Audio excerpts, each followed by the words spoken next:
tegang dan mencekam saat Jenderal Nasution hendak diculik dari rumahnya. Begitulah yang terjadi pada dini hari tanggal 1 Oktober tahun 1965. Saat Jenderal Abdul Haris Nasution hendak diculik sekelompok tentara pendukung gerakan 30 September dari rumahnya di Jalan Teuku Umar, Jakarta.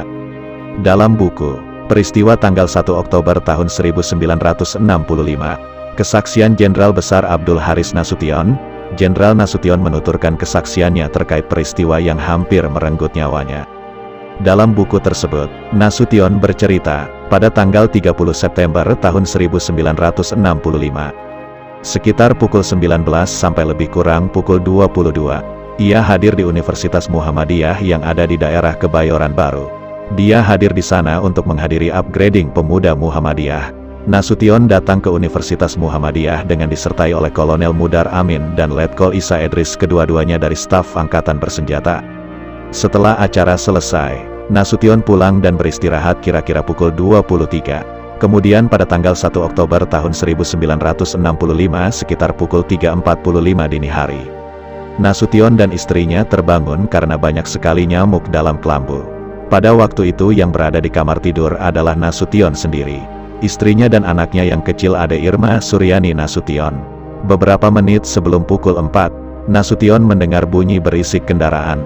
Kemudian pintu masuk ke kamar dan kamar kerja dibuka secara paksa.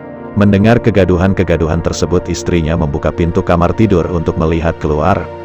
Tapi istrinya segera menutup dan mengunci pintu kembali seraya memberitahukan kepada Nasution bahwa ada anggota Cakrabirawa dan menganjurkan kepada Nasution supaya jangan keluar.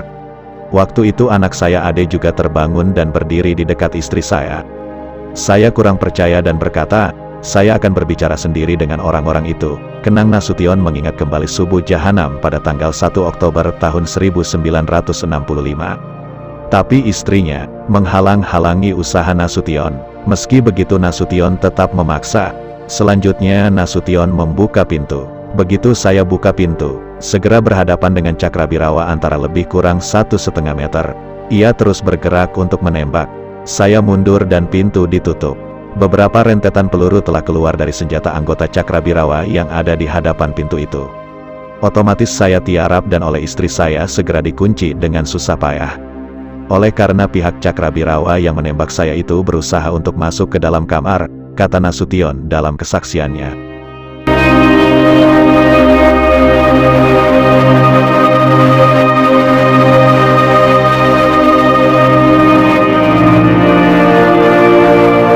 Menurut Nasution, beberapa anggota Cakrabirawa menggasak pintu dengan senjata, sampai retak-retak. Sementara itu mendengar kegaduhan tersebut, ibunya dan adik Nasution yang perempuan, yang kedua-duanya memang tinggal serumah, masuk ke kamar tidur Nasution. Pada waktu itu adik perempuan Nasution yang bernama Mardiah menggendong Ade Irma dengan maksud untuk diselamatkan dari kamar tidur ke tempat lain.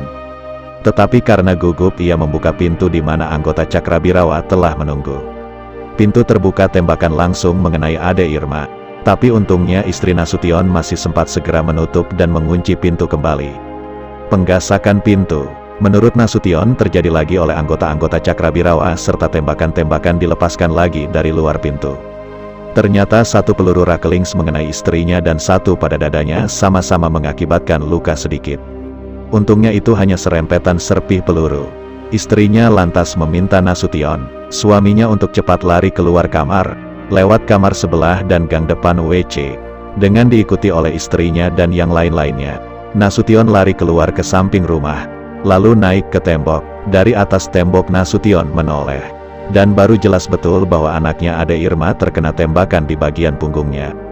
Waktu saya melihat ini, saya hampir kembali akan menghalangi anggota Cakrabirawa yang menembak tersebut. Tetapi hal ini dicegah oleh istri saya dan istri saya meminta dengan sungguh-sungguh supaya saya menyelamatkan diri secepat mungkin, kata Nasution. Dari rekonstruksi kemudian, kata Nasution, ternyata rumahnya telah dikepung rapi, tapi yang mengawasi tembok tersebut dari jarak beberapa meter, tertutup pandangan oleh tanaman dekat tembok. Kemudian Nasution melompat melewati tembok ke samping rumah. Pada saat meloncat itu, dia mendapat tembakan gencar dari anggota-anggota Cakrabirawa yang berada di sebelah rumah jaga. Tetapi syukur alhamdulillah tak ada peluru yang mengenai diri saya. Saya masih mendengar orang yang menembak tadi berteriak-teriak, kurang lebih ada orang lari ke sebelah tidak kena. Pelurunya kurang ke bawah. Setelah berhasil melompati tembok, saya kemudian bersembunyi di belakang drum air yang terletak di pekarangan Kedutaan Besar Irak di Jalan Tuku Umar nomor 38, kata Nasution.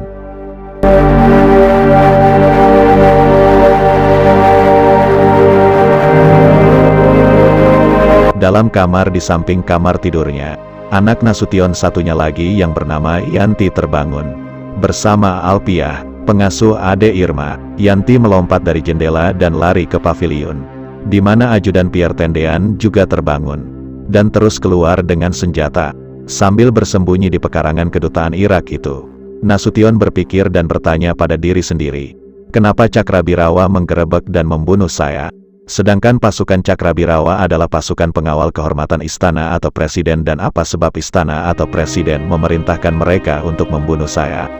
Apakah presiden sudah kena fitnah dan memerintahkan pasukan Cakrabirawa untuk menembak mati saya di rumah saya sendiri?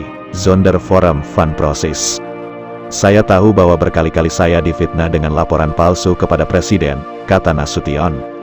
Pada waktu, kata Nasution, timbul pikiran untuk berusaha mendatangi rumah Pak Leimena Waperdam II. Pikiran itu timbul selain rumahnya Pak Leimena dekat sebelah rumah di mana Nasution bersembunyi. Juga dia mempunyai kepercayaan bahwa Leimena tidak akan berkhianat bila dimintai pertolongan untuk menghubungi istana atau presiden dan untuk menanyakan kepada pihak istana atau presiden mengapa istana atau presiden memerintahkan pasukan Cakrabirawa untuk menembaknya di rumahnya sendiri. Tetapi maksud tersebut terpaksa saya urungkan, karena setelah mengadakan pertimbangan keadaan setempat, untuk mencapai rumah Pak Leimena satu-satunya jalan adalah hanya melewati jalan besar Jalan Tuku Umar. Yang saya tahu dan dapat menduga bahwa jalan tersebut telah dikuasai oleh anggota-anggota Cakrabirawa. Oleh karena itu kemudian saya memutuskan untuk tetap bersembunyi sambil menanti pagi hari dan kemungkinan datangnya bantuan dari pasukan sendiri, kata Nasution. Saat sedang sembunyi, Nasution mendengar bunyi peluit dan Cakrabirawa itu pergi ke truk-truk lalu berangkat. Kemudian Nasution juga dengar keluarganya pergi. Kemudian setelah itu Nasution juga mendengar lagi ada 3 kali konvoi datang. Belakangan ia tahu, konvoi itu adalah masing-masing rombongan Jenderal Umar Wirahadikusumah, KKO dan CPM Guntur. Saya tak berani keluar dari tempat persembunyian saya tersebut. Juga orang-orang di rumah semua menjawab tidak tahu tentang saya karena curiga. Kira-kira pukul 8.30 saya diambil oleh Letkol CPM Hidayat Wirasonjaya, Komandan Detasemen Markas Staf Angkatan Bersenjata, dari tempat persembunyian saya, dan dengan melalui tembok saya kembali ke rumah saya. Adalah kebetulan saya lihat dia dekat tembok, dan saya percaya ia mencari saya lalu saya keluar, kata Nasution.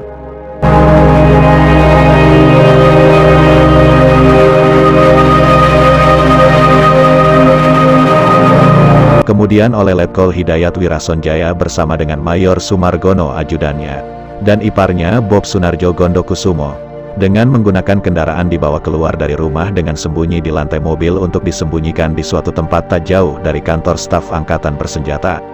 Menurut Nasution, tindakan tersebut diambil karena dikhawatirkan masih adanya usaha-usaha untuk mengambil dan membunuhnya, terutama dengan adanya gejala-gejala dan usaha-usaha dari pihak pasukan Cakrabirawa yang mencurigakan. Setelah itu, simak video lanjutannya yang berjudul Kesaksian Jenderal Nasution. Usai selamat dari penculikan, pasukan Cakrabirawa masih mencarinya.